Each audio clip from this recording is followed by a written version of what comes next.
Okay, on a similar track.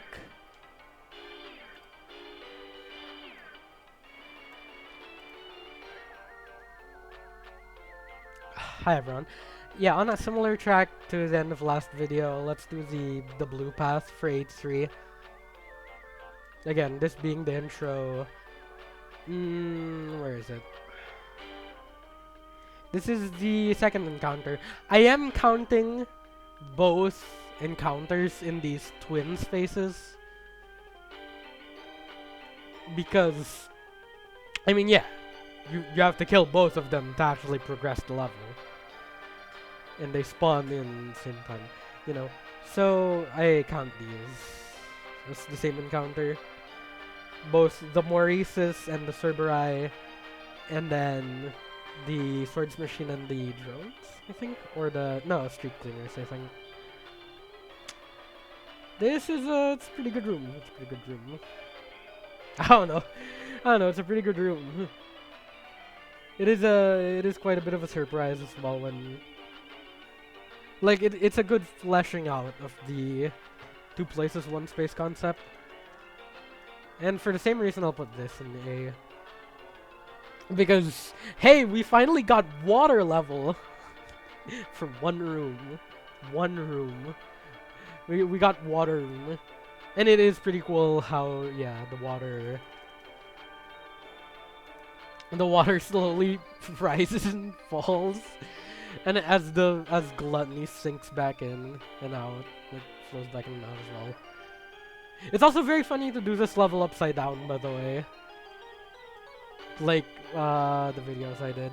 I like this room and some other parts of H3 upside down.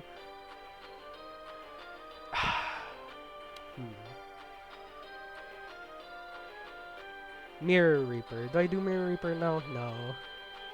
Let's actually finish. I didn't loop it. Okay, whatever.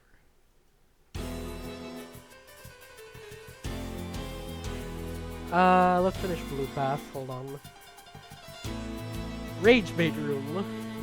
This is what I've been calling the Rage Bait Room. I think it's really good.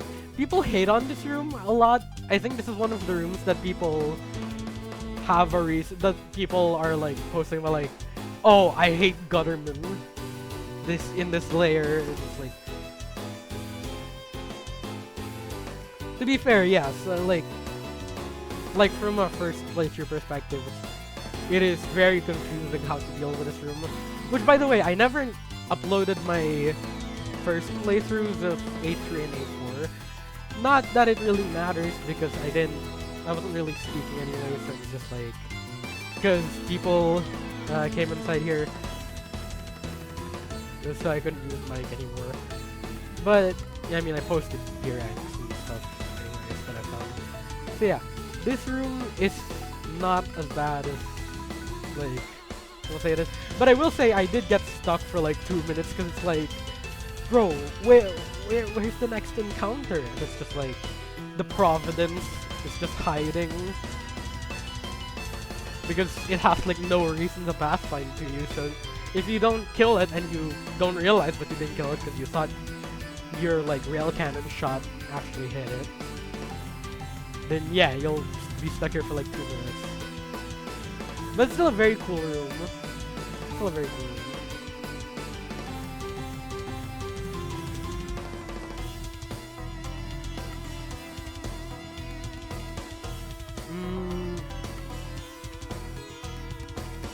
Is it that good of a room?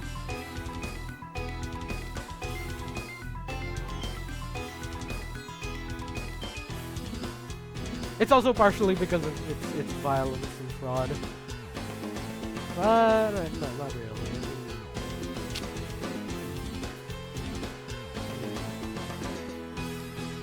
Choices.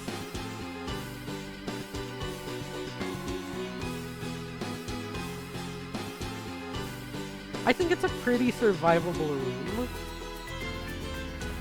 Once you're not too panicky from like trying to figure out the gimmick as well. So I think, yeah. Again, these are based mostly on personal preference / how cool I think the rooms are. I could probably change it if it were based on like how survivable are these rooms, or like how survivable are these encounters, since like most of these are like S, because they're, well, not most, but I mean one of these like this would be S rank. Like most people aren't gonna die to this. At most, you're gonna come in from red path and you're gonna heal. You're gonna come in from red path on low health and you're gonna heal from the like filth encounter on blue path in A3. Or like these strays. Or the soldiers, the upside down soldiers. Which are also kind of a nothing mechanic, but I'll put it in C because, again, it introduces you to gravity switching. And technically you already have gravity switching because of the reflectors, but it's more of world switching, really.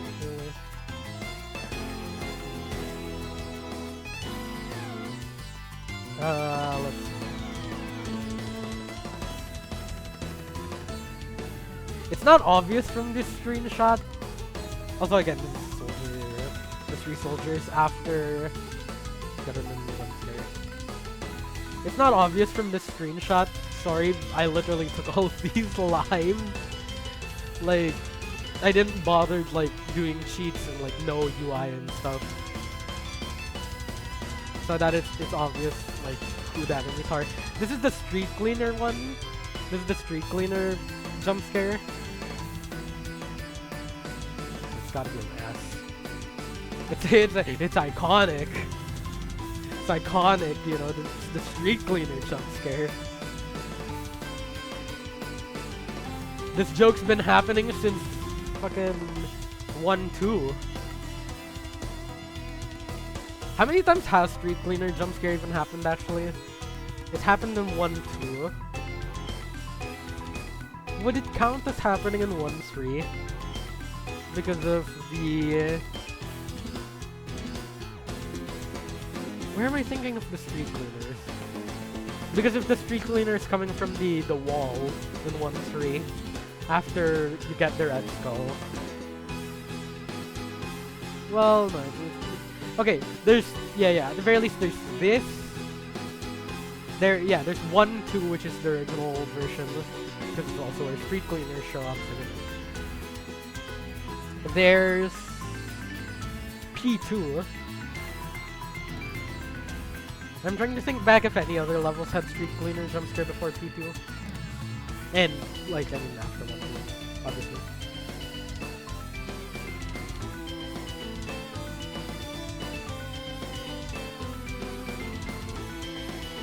I don't think Act 1 has one.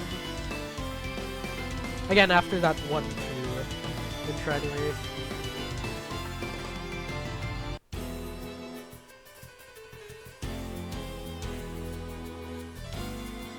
I don't think Wrath really has one yet, so it's mainly P2, 1-2, P2.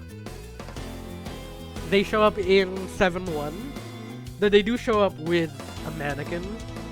So, hold on.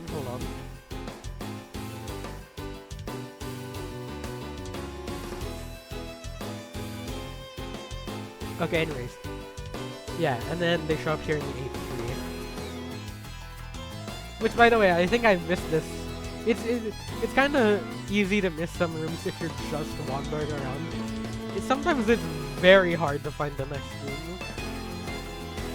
Like, you gotta know how to rocket ride in this layer, but also, specifically in the space part of A3, sometimes you shouldn't rocket ride unless you know specifically all of the encounters. So you might know if you're missing any, or whatever.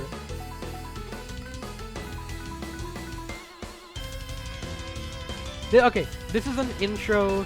It's funny how a bunch of the intros to mechanics are C. Because I mean, it kind of makes sense. Again, the encounters themselves aren't remarkable, but they do introduce the gimmick, which makes it still good. Like, the real mid is D. Right? The real mid is D. C, okay. I mean, C can still be also mid. C is mid, but it at least introduces a mechanic. This is introducing the moving room. I mean, the intro to H3 also kind of does that, but it's obviously not the same as this.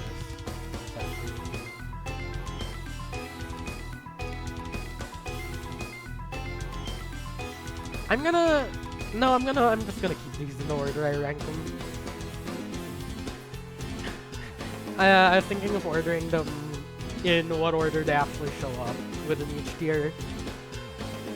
Like, oh, this one first is A2, then this one because this is the second room, and then this is the second room in A3, and then this is the blue path start in A3.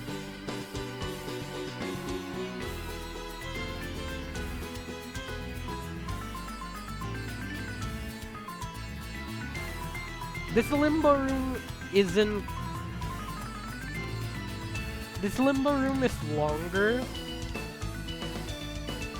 Yeah, because the thing with these gimmick intros as well is that they're just short or simple, like, again, just soldiers, just a bunch of, like, low-level husks, just a bunch of filth, low-level stray, and yeah, just a bunch of strays for this guy, or like this encounter. This is an actual full-on encounter, like, the 3 waves, it's like Street Cleaners and Maurices, it's Strays and Virtues, and then it's Stalkers and Gutterman. Which I guess bumps it up from Weisseliga. What is this thing?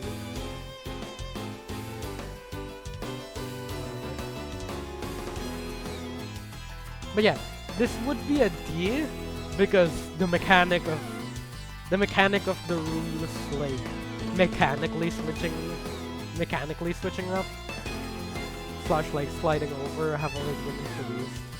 But yeah, and it's kind of just a man counter, but it is longer at least.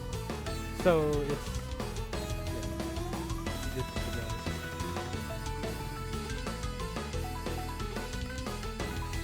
go. Deathcatcher intro.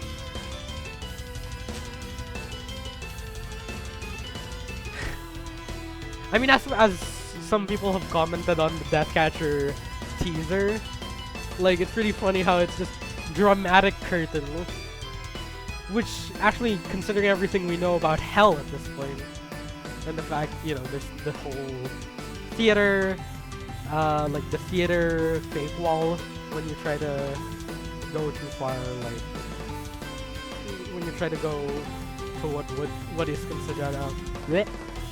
considered out of bounds, considering again it's blocked by the imaginary theater. For like the Limbo fake skybox, it's just obviously holograms. But yeah, the curtain thing is pretty funny. Deathcatcher, like the slash the encounters themselves are kind of. You just have to wait. Right, I think with some of the Deathcatcher rooms, mostly in 8-2, is it feels like for the Deathcatcher intro you have to kill all of the blood, like all of the puppeted filth. But I could be making that up and you just have to wait for it to pulse again, which I would assume would still require you to kill at least one filth, like one puppeted filth. But yeah, before the Cerberus spawn, and obviously first machine spawn after you kill the Cerberus. But yeah, it's pretty good. Yeah, the aura that powers have in their intro just kind of elevates it. Sorry about that. Hold on.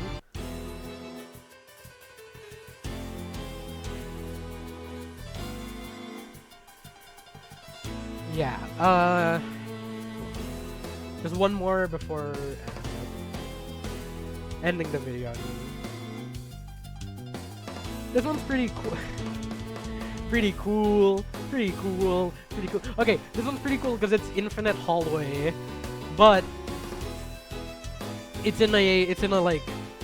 flat and then it's diagonally down and then it's flat diagonally down. So it's like an infinite, yeah. it's a zigzaggy infinite hallway, which makes it cooler. I mean, yeah, genuinely. And the thing I did notice is the Gutterman can switch from aiming down at you to then suddenly, like, sniping you because suddenly the Gutterman... Yeah, it goes from, like, you're facing a Gutterman and then when you go down underneath it, it looks up to retarget you in that version of it, which is pretty funny. Anyways, bye everyone.